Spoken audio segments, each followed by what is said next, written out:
მე ერთმა დაგასვით, გაგაზრდით, გაგახაროთ. ყველანი ცოდვილები ვართ. და მართალია ხო რო ვიძახით რომ არა ვარ ღირსი, არა ვარ მზად, გასაგებია. არც არავინ არც ღირსი ვართ, არც მზად ზიარებისთვის, მაგრამ რა ვქნათ ახლა? მაშინ ახლა ჩვენ რომ ვიცადოთ, როდის ვიქნებით მზად და ველოდოთ, როდის ვიქნებით ღირსი, არ ვიცი როდის მოგვიწევს მაშინ ზიარება. ამიტომ გვეძლევა ეს ჩვენ არა ღირსების, არა მზადყოფნის გამო და შენ ეცოდე და ილო ეცადე, მაგრამ ღირსი როდის იქნები მზად, როდის იქნები ზეცაც ყვითავს ამას. ჩვენ კი გვინდა რომ ღირსი ვიყოთ, მზად ვიყოთ, მაგრამ სულ მუდამ ვიცით რომ ღირსი არა ვარ და მზად არ ვარ. ამიტომ გვეძლევა ეს ორ დაუმსახურებელი წყალობა საჩუქარი, მაინც საჩუქარი. როცა ეცა რომ გვაჩუქა, უფალმა ესე გვეძლევა საჩუქარი. ჩვენ ნაკლს ძალიან თუ შევალამაზებთ ამას, ის ნაკლი არაფრით არ გალამაზდება. ის ცოდვა მაინც ცოდვა და ნაკლი ჩვენი მაინც ისუსტად დარჩება. რაც უნდა ვლანძღოთ ჩვენი თავი და ეს ჩვენი ნაკლი ამ ჩვენ ნაკლს ვაგინოთ და ვლანძღოთ, მოდიში ამ სიტყვისთვის ის არც უარესი არ გახდება. ზუსტად იქნება ის, რაც არის. ამიტომ ის რაც არის, იმას უნდა დავარქვათ იმ ცოდვას თავისი სახელი, არ უნდა შელამაზება. თავი არ არის სახელი ლამაზი იყოს, ისეთი რომ მოუხდეს ცოდვასე. ასეთ კოხტას სახელი დაარქვა. სახელზე ძალა აქვს, სახელი ძალაუფლებას ნიშნავს. სახელს რომ მოუძებნი ამა თუ იმ რამეს საერთო ცხოვრებაში, ესე იგი მასზე ძალაუფლება მოიპოვე. და სახელს როცა ვერ უძებნი ამა თუ იმ ობიექტს, მოვლენას, შენ შინაგან ცხოვრებაში, შენ გარეგან ცხოვრებაში, მაშინ მასზე ძალაუფლებაც არ აქვს. ამიტომ ცოდვას უწოდეთ ცოდვა, ცოდვას დაარქვის სახელი, ობიექტივაცია გააკეთე და დაქმეული სახელით მასზე ძალაუფლებას მოიპოვებ. გააცნობიერებ რა მას სინანულის სახით. მოინანიებ და ეცდები, თუ კიდევ დააშავე არავშავს კიდევ მოინანიებ, მაგრამ ეცდები რომ არ ჩაიგინო. ცდელობა უკვე სათნოება.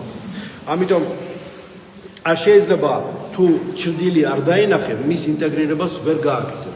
ჩრდილი თუ არ გააცნობიერე და არქვის სახელი როგორც აღნიშნე, მას მხოლოდ შეიგზნობ და ვერაფერ ხელმწიფებას მასზე ვერ იქონიებ და გამომდინარე აქედან პირიქით ის იქნება შენზე манипулировать. ანუ ის გაგიკეთებს манипуляციას. ის იქნება შენი ბრძანებელი. მანამ სანამ შენ არ გააცნობიერებ ცოდვას.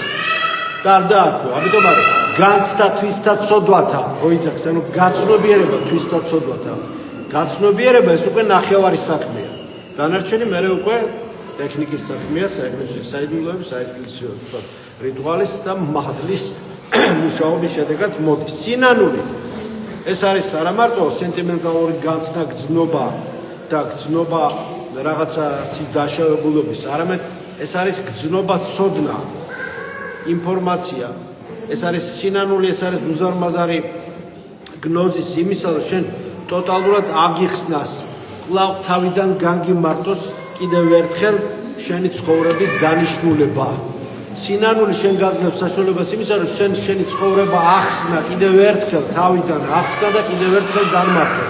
სინანული ეს არის განმარტება შენი ცოდვების ფონზე, შენი ჯვარპირთველობისა და არა მხოლოდ რაღაც განცდა, რა თქმა უნდა განცდა, მაგრამ განცდა გრძნობა ცოდვა.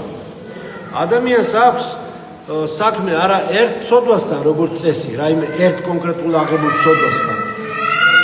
არამედ ადამიანს ყოველთვის საქმე აქვს სისტემასთან ამ ცოდვების.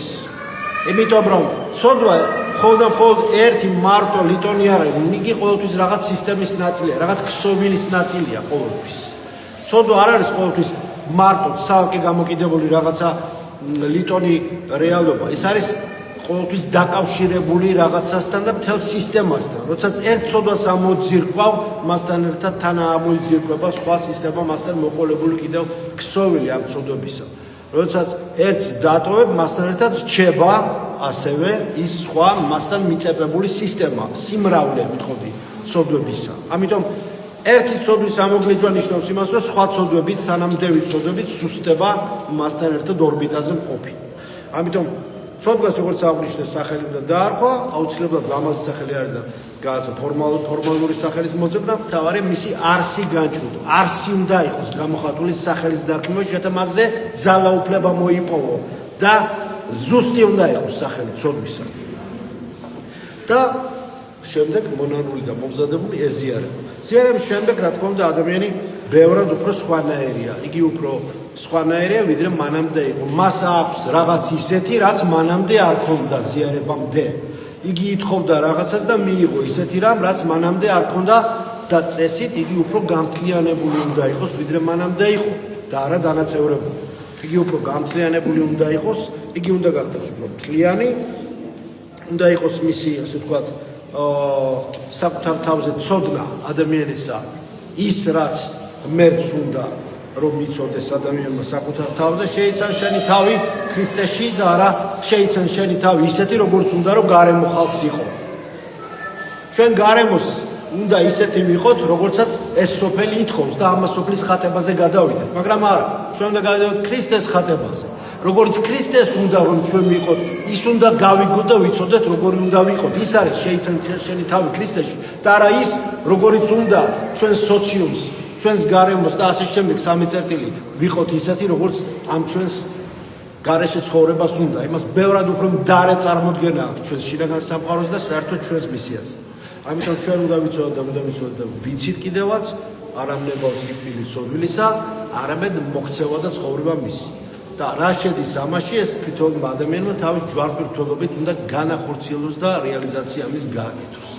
ამიტომ ამისათვის ვეზიარებთ, რომ გამთლიანდეთ, შევიცნოთ, შევისისხობთ ჩვენი ცხოვრების მთავარი დანიშნულება და აზრი და გზა ხსნელი ქონოდეს. ღვთის საიდებლად, სული საცხოვრებლად. ამინ.